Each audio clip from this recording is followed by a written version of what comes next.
Yeah, so building 11 homes, I'm sorry, no, building 7 homes in 11 years has been quite the journey. We've done apartments, condos, and houses, all for us, but now we're down to 2 that we live in. We sold our other houses and life and different things that happened. COVID, we used to have an apartment, for example, down in Dallas. We broke that lease. The inside of the apartment was completely redone, or if they were a townhouse or a home, started from scratch, or we took what we had and we completely remodeled it. Now that we're down to 2 and we started our own business to do a home that we tore down and we are reselling.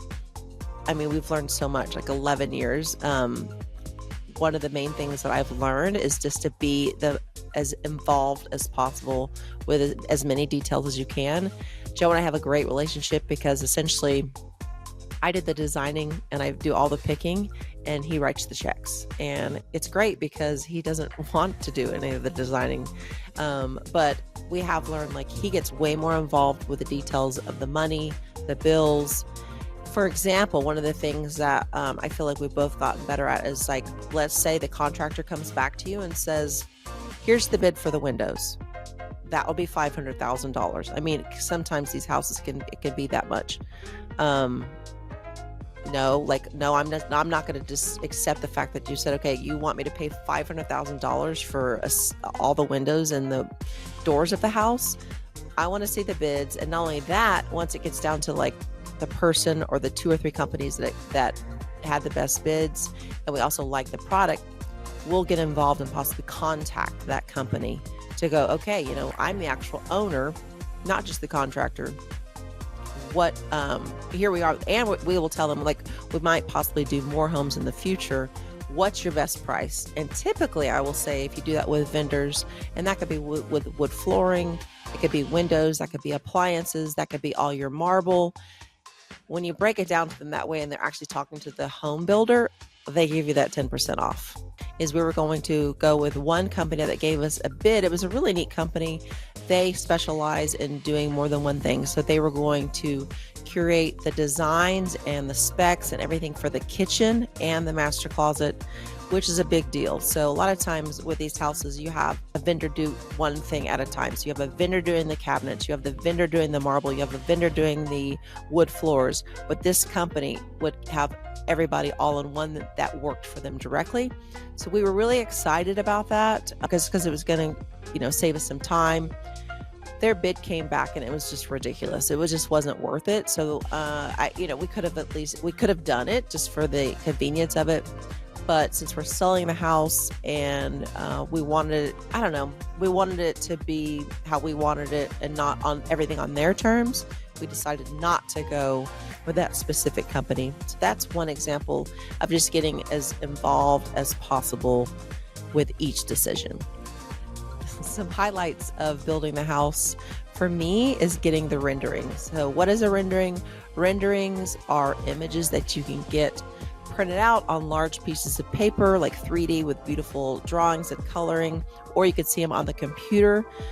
These do cost money when you are designing and building a home, but I think you should at least do it one time before you pull the trigger. That's a highlight for me because you do all these decisions, you come up with like Pinterest images, and you work with your designer and your architect and your builder of like, let's do this, let's do that. But then when the renderings come, not only do you see it like visually all in front of you and in place, you actually end up making different decisions because, for example, the renderings came for the house that we're doing now. The kitchen's lovely, but once they came, I was like, I don't like the coloring. The fact the wood floors were a little too dark, and then the cabinets were like this. I think they were like a darker tan color. Didn't like it. So that's one of the more important things I would say, and the highlight is because not only do you get to see a lot of your decisions, but you'll make last minute changes for sure. So spend the money on the renderings.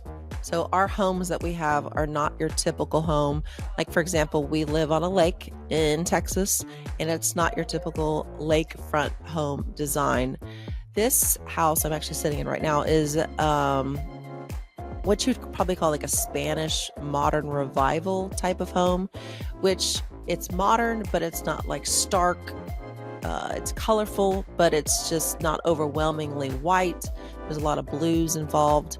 So you kind of like bring in a little bit of tradition, but with modern twist to it. That, like I said, I'm not the person to go with a typical home. And then the other home in California and Laguna, most of those homes are going to be what's called California coastal.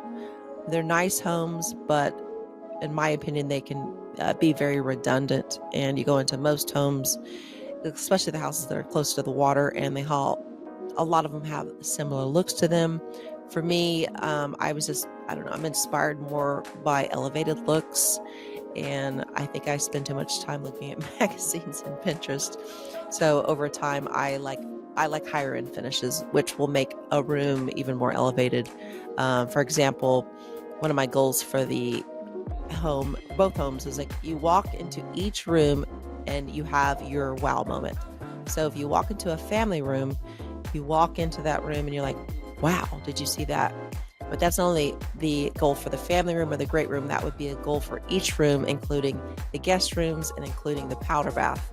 And once you do that and you set that goal and you hit it, your home is a much more elevated design. And sometimes it doesn't even cost that much more. I think that's a very good visual and expectation that you can have for the home that you put together. So the super bright and airy, I do love, but you have to tone that down, or your guests or people that walk through your home are going to need sunglasses because it's going to be so white and bright. So yeah, if you just add little touches and tones of royal blues, dark blues, blacks, I think that's great. And it's like, I really specifically like whites, tans, and blacks somehow integrated all together. Not in each room, but I think in most rooms. That's a great one. And then another one is to do whites, blacks, and golds. Golds are not going out of style anytime soon. So those are also 3 good accent points that you can use for your homes. So some ideas that we had for this home that's going to make it another level. In fact, Joe and I are like, maybe we should just buy this house because we like it so much and we always have family and friends come over. But it's 4 stories. So in Corona Del Mar, that's very hard to find. And we basically took the house that was there, completely bulldozed it down. And now we have a whole bottom level. It's a basement level, if you want to call it, but there's a media room, there's 2 bedrooms, there's a game room, and there's an area that we could maybe make it like a fitness space or a spa. And then there's a wine cellar down there. So those are all like elevated designs for the house. And there's an elevator, so you don't have to go 4 stories up, because the next best thing, well, I would say maybe the best thing, is the deck. So the deck is incredible, the views, and to elevate that space, we have an entire area where the weather's not going to be a part of affecting your day. There's going to be a kitchen, there's going to be a TV, there's going to be another space behind that you can create another room. We have a fire pit out there, so you visualize yourself, you're on the deck, there's a fire pit, there's a pop-up TV, so you're sitting around the fire pit and this pop-up TV comes up. So now you're looking at the fire, looking at the TV, and now you're looking at the ocean that's right in front of you, because we live on Ocean Boulevard. So I think that's one of the highlights for sure of this house.